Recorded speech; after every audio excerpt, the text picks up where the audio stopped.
Huli ang isang lalaking nanloob sa isang tindahan sa San Mateo, Rizal. Paliwanag ng lalaki, kailangan niya raw kasi ng pambili ng pagkain at baon ng kanyang anak.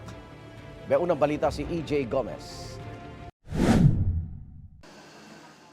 Balik kulungan ang 50 anyos na lalaking ito dahil sa pangho-hold up at pagnanakaw sa isang tindahan ng sapatos sa San Mateo, Rizal pasado alas 8 kagabi. Kwento ng biktima, napansin niyang dumaan ang kahina-hinalang lalaki sa harap ng kanyang shop sa barangay Ampid 2. Parang naghinala na po ako kasi close na close po yung katawan niya, naka-jacket po siya, tapos nakataki po yung mukha niya po, bali mata lang po nakalabas, tapos nakasombrero siya.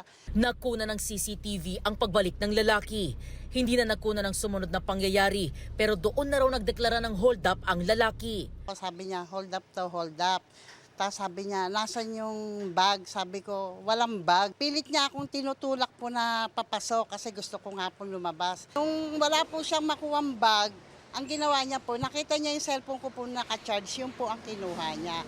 Kita sa isa pang kuha ng CCTV ang pagtakas ng lalaki. Ayun siya. Ayun o, naka-doble siya ng puti. Nakasombrelo. Ang ginawa niya, yung mga suot niya po, hinubad niya po doon sa may iskinita. Dinampot ko po lahat yun kasi yun po yung ebidensya. Nung nahuli po siya ng taong bayan po doon, lumapit na po ako yun, tapos nagdi-deny siya na hindi po siya yun. Nakuha po sa kanya yung jacket na suot-suot niya na binalumbon niya po doon yung cellphone ko. Nakasando at nakashorts na lang ang sospek nang madakip siya ng mga tanod ng barangay. Itinurn over siya sa San Mateo Police Station. Na-recover sa sospek ang ninakaw na cellphone at charger. Aminado ang sospek sa krimen. Ibebenta raw sana niya ang ninakaw na cellphone para may ipambili ng pagkain at pambaon ng kanyang mga anak. Totoo nga yun. Kasi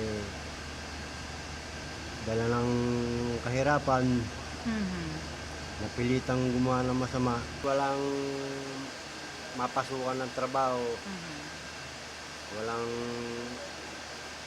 Siyempre, walang pangkain. Patawarin niyo po ako kasi nagawa ko man yun pero hindi ko gusto. Ito pong suspect natin ay pabalik-balik na rin po sa ating himpilan dahil po sa kasong pagnanakaw. Ngayon po, ang kaso naman pong kaharapin niya kasi nga po ay may elemento po sa pananakot at pagnanakaw, yung kasong robbery po. Itong unang balita.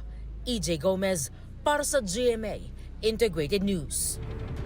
Igan, mauna ka sa mga balita, mag-subscribe na sa GMA Integrated News sa YouTube para sa iba't ibang ulat sa ating bansa.